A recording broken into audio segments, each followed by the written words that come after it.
أعوذ بالله من الشيطان الرجيم. بسم الله الرحمن الرحيم. الحمد لله الذي أنزل على عبده الكتاب ولم يجعل له عوجا قيما لينذر بأسا شديدا من لدنه ويبشر المؤمنين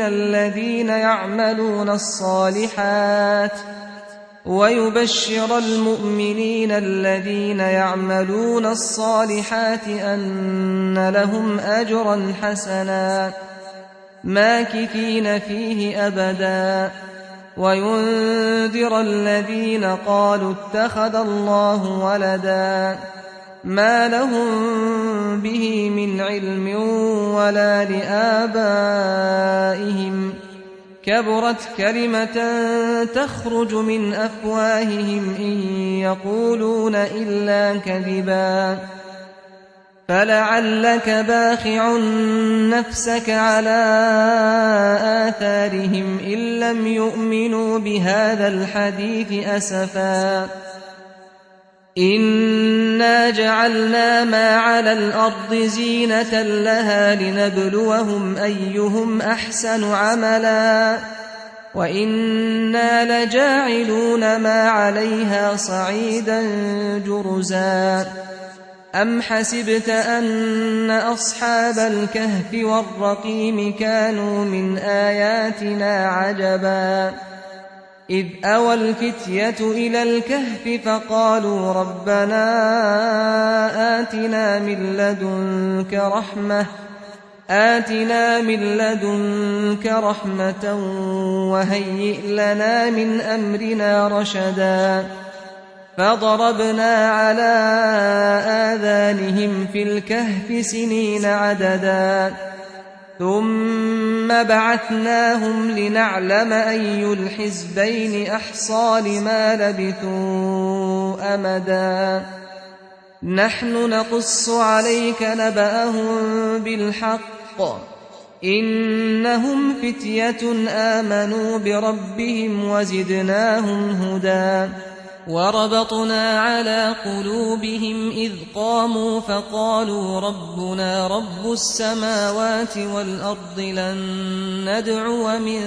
دونه إلها لقد قلنا إذا شططا هؤلاء قومنا اتخذوا من دونه آلهة لولا يأتون عليهم بسلطان بين فمن أظلم ممن افترى على الله كذبا وإذ اعتزلتموهم وما يعبدون إلا الله فأووا إلى الكهف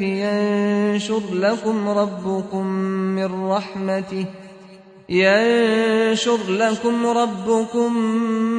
من رحمته ويهيئ لكم من أمركم مرفقا وترى الشمس إذا طلعت تزاور عن كهفهم ذات اليمين وإذا غربت تقرضهم ذات الشمال وهم في فجوة منه ذلك من آيات الله من يهد الله فهو المهتد ومن يضلل فلن تجد له وليا مرشدا وتحسبهم أيقاظا وهم رقود ونقلبهم ذات اليمين وذات الشمال وكلبهم باسط ذراعيه بالوصيد لو اطلعت عليهم لوليت منهم فرارا ولملئت منهم رعبا وكذلك بعثناهم ليتساءلوا بينهم قال قائل منهم كم لبثتم قالوا لبثنا يوما أو بعض يوم قالوا ربكم أعلم بما لبثتم فابعثوا أحدكم بورقكم هذه إلى المدينة فلينظر أيها أزكى طعاما فليأتكم برزق منه وليتلطف ولا يشعرن بكم أحدا إنهم إن يظهروا عليكم يرجموكم أو يعيدوكم في ملتهم ولن تفلحوا إذا أبدا وكذلك أعثرنا عليهم ليعلموا أن وعد الله حق وأن الساعة لا ريب فيها إذ يتنازعون بينهم أمرهم فقالوا ابنوا عليهم بنيانا ربهم أعلم بهم قال الذين غلبوا على أمرهم لنتخذن عليهم مسجدا سيقولون ثلاثة رابعهم كلبهم ويقولون خمسة سادسهم كلبهم رجما بالغيب ويقولون سبعة وثامنهم كلبهم قل ربي أعلم بعدتهم ما يعلمهم إلا قليل فلا تمار فيهم إلا مراء ظاهرا ولا تستفت فيهم منهم أحدا ولا تقولن لشيء إني فاعل ذلك غدا إلا أن يشاء الله واذكر ربك إذا نسيت وقل عسى أن يهديني ربي لأقرب من هذا رشدا ولبثوا في كهفهم 300 سنين وازدادوا 9 قل الله أعلم بما لبثوا له غيب السماوات والأرض أبصر به وأسمع ما لهم من دونه من ولي ولا يشرك في حكمه أحدا واتل ما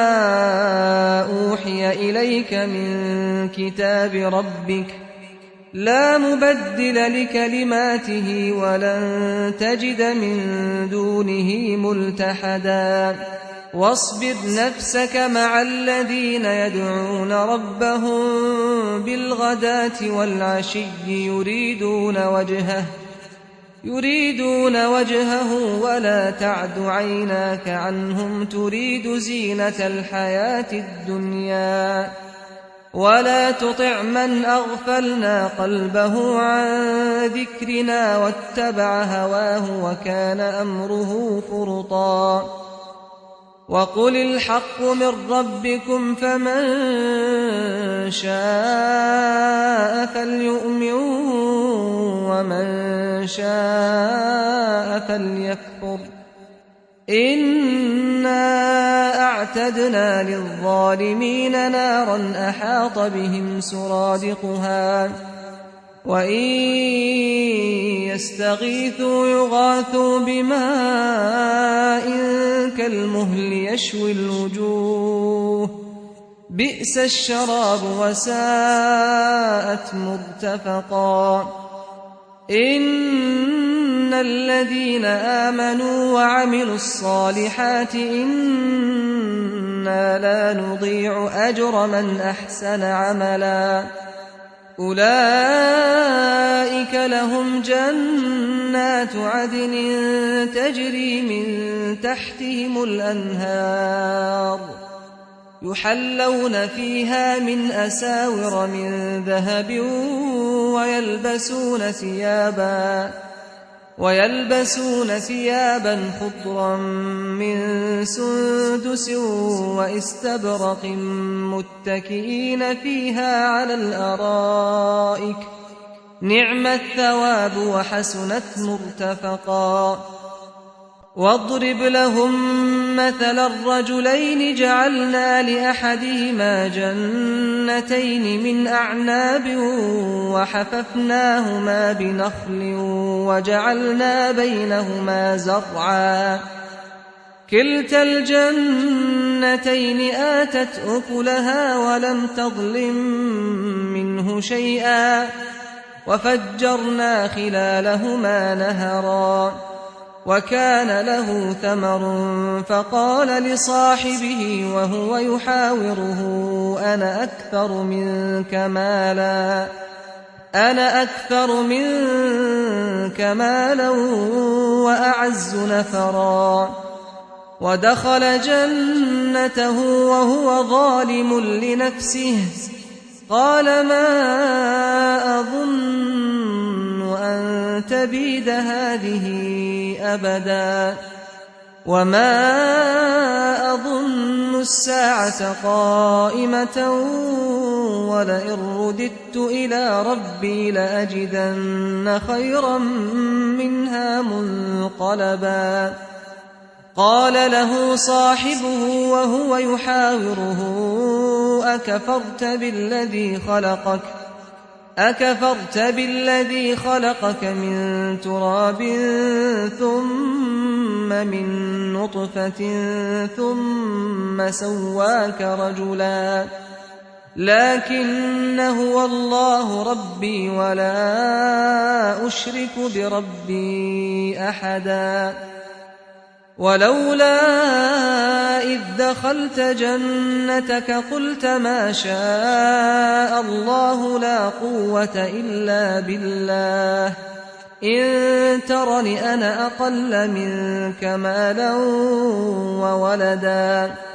فعسى ربي أن يؤتيني خيرا من جنتك ويرسل عليها حسبانا من السماء فتصبح صعيدا زلقا أو يصبح ماؤها غورا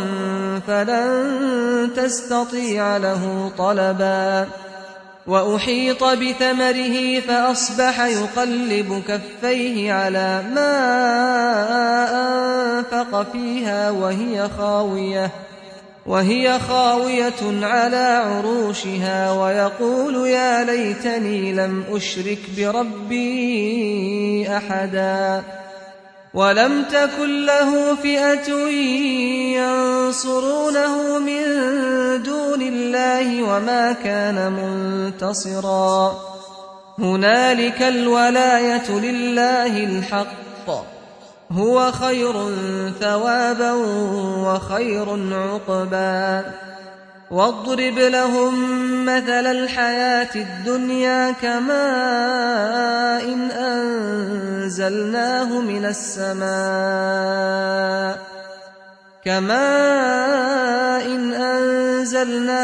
السماء فاختلط به نبات الأرض فأصبح هشيما تذروه الرياح وكان الله على كل شيء مقتدرا المال والبنون زينة الحياة الدنيا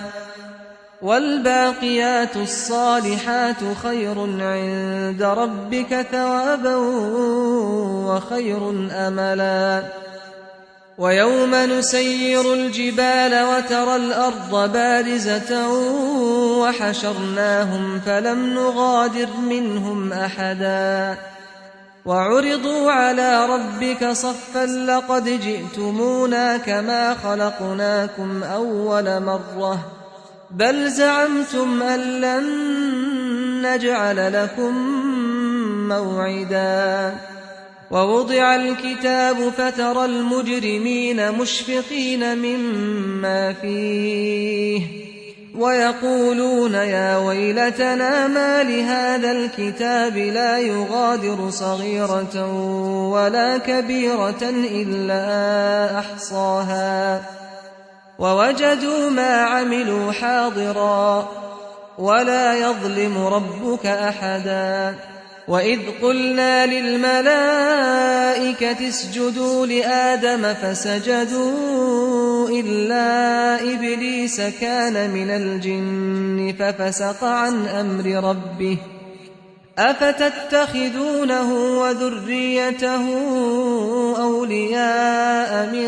دوني وهم لكم عدو بئس للظالمين بدلا ما أشهدتهم خلق السماوات والأرض ولا خلق أنفسهم وما كنت متخذ المضلين عضدا ويوم يقول نادوا شركائي الذين زعمتم فدعوهم فلم يستجيبوا لهم وجعلنا بينهم موبقا ورأى المجرمون النار فظنوا أنهم مواقعوها ولم يجدوا عنها مصرفا ولقد صرفنا في هذا القرآن للناس من كل مثل وكان الإنسان أكثر شيء جدلا وما منع الناس أن يؤمنوا إذ جاءهم الهدى ويستغفروا ربهم إلا أن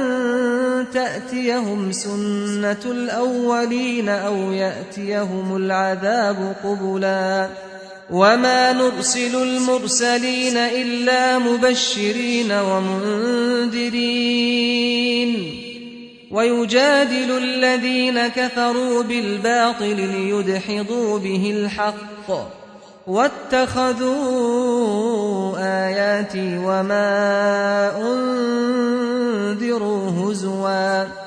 ومن أظلم ممن ذكر بآيات ربه فأعرض عنها ونسي ما قدمت يداه إنا جعلنا على قلوبهم أكنة أن يفقهوه وفي آذانهم وقرا وإن تدعهم إلى الهدى فلن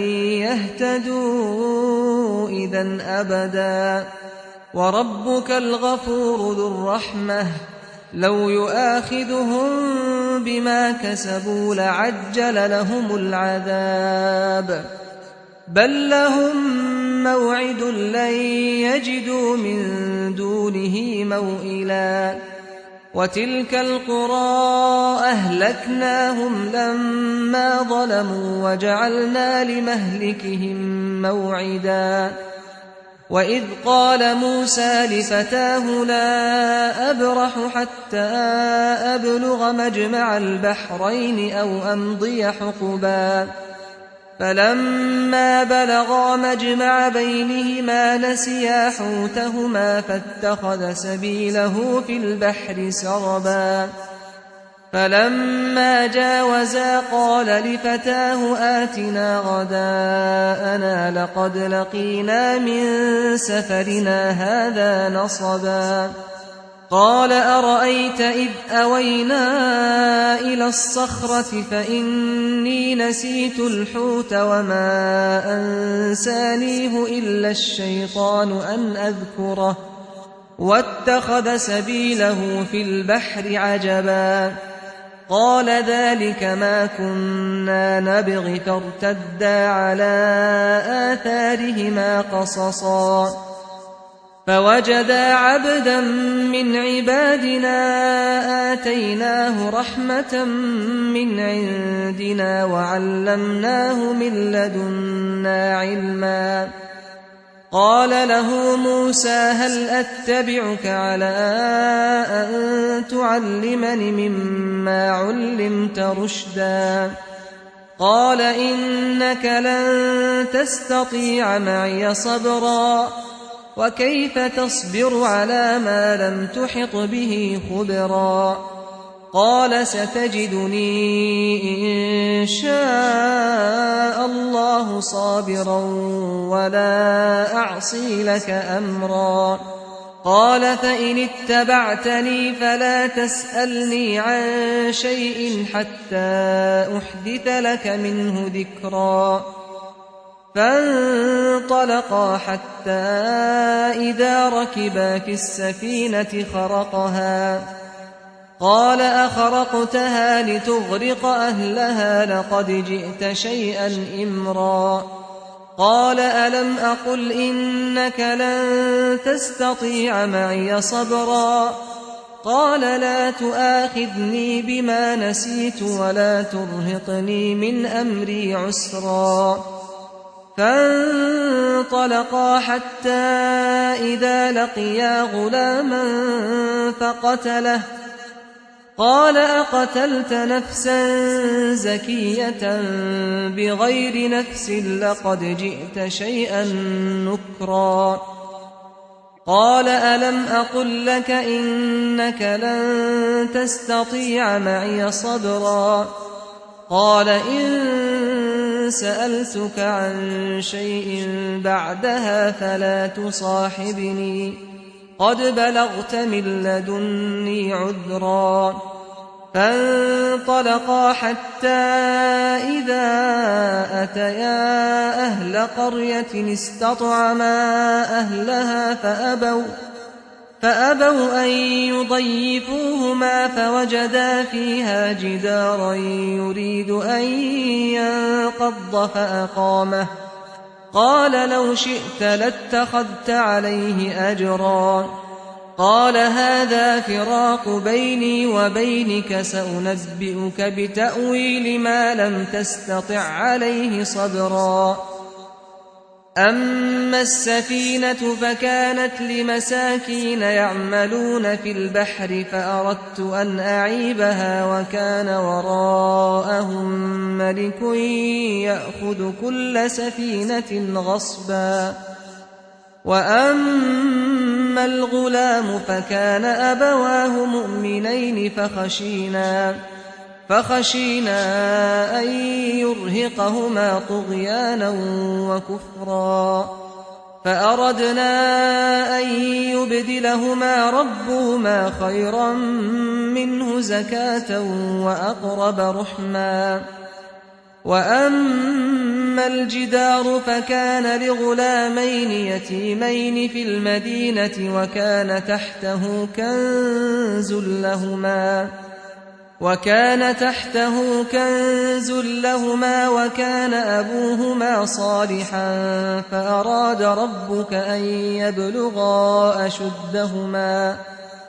فأراد ربك أن يبلغا أشدهما ويستخرجا كنزهما رحمة من ربك وما فعلته عن أمري ذلك تأويل ما لم تسطع عليه صبرا ويسألونك عن ذي القرنين قل سأتلو عليكم منه ذكرا إنا مكنا له في الأرض وآتيناه من كل شيء سببا فأتبع سببا حتى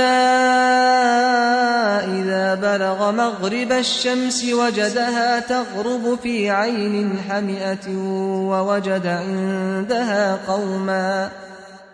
قلنا يا ذا القرنين إما أن تعذب وإما أن تتخذ فيهم حسنا قال أما من ظلم فسوف نعذبه ثم يرد إلى ربه فيعذبه عذابا نكرا وأما من آمن وعمل صالحا فله جزاء الحسنى وسنقول له من أمرنا يسرا ثم أتبع سببا حتى إذا بلغ مطلع الشمس وجدها تطلع على قوم لم نجعل لهم من دونها سترا كذلك وقد أحطنا بما لديه خبرا ثم أتبع سببا حتى إذا بلغ بين السدين وجد من دونهما قوما لا يكادون يفقهون قولا قالوا يا ذا القرنين إن يأجوج ومأجوج مفسدون في الأرض فهل نجعل لك خرجا على أن تجعل بيننا وبينهم سدا قال ما مكني فيه ربي خير فأعينوني بقوة أجعل بينكم وبينهم ردما آتوني زبر الحديد حتى إذا ساوى بين الصدفين قال انفخوا حتى إذا جعله نارا قال آتوني أفرغ عليه قطرا فما استطاعوا أن يظهروه وما استطاعوا له نقبا قال هذا رحمة من ربي فإذا جاء وعد ربي جعله دكاء وكان وعد ربي حقا وتركنا بعضهم يومئذ يموج في بعض ونفخ في الصور فجمعناهم جمعا وعرضنا جهنم يومئذ للكافرين عرضا الذين كانت أعينهم في غطاء عن ذكري وكانوا لا يستطيعون سمعا أفحسب الذين كفروا أن يتخذوا عبادي من دوني أولياء إنا أعتدنا جهنم للكافرين نزلا قل هل ننبئكم بالأخسرين أعمالا الذين ضل سعيهم في الحياة الدنيا وهم يحسبون أنهم يحسنون صنعا أولئك الذين كفروا بآيات ربهم ولقائه فحبطت أعمالهم فلا نقيم لهم يوم القيامة وزنا ذلك جزاؤهم جهنم بما كفروا واتخذوا آياتي ورسلي هزوا إن الذين آمنوا وعملوا الصالحات كانت لهم جنات الفردوس نزلا خالدين فيها لا يبغون عنها حولا قل لو كان البحر مدادا لكلمات ربي لنفد البحر قبل أن تنفد كلمات ربي ولو جئنا بمثله مددا قل إنما أنا بشر مثلكم يوحى إلي أنما إلهكم إله واحد فمن كان يرجو لقاء ربه فليعمل عملا صالحا ولا يشرك بعبادة ربه أحدا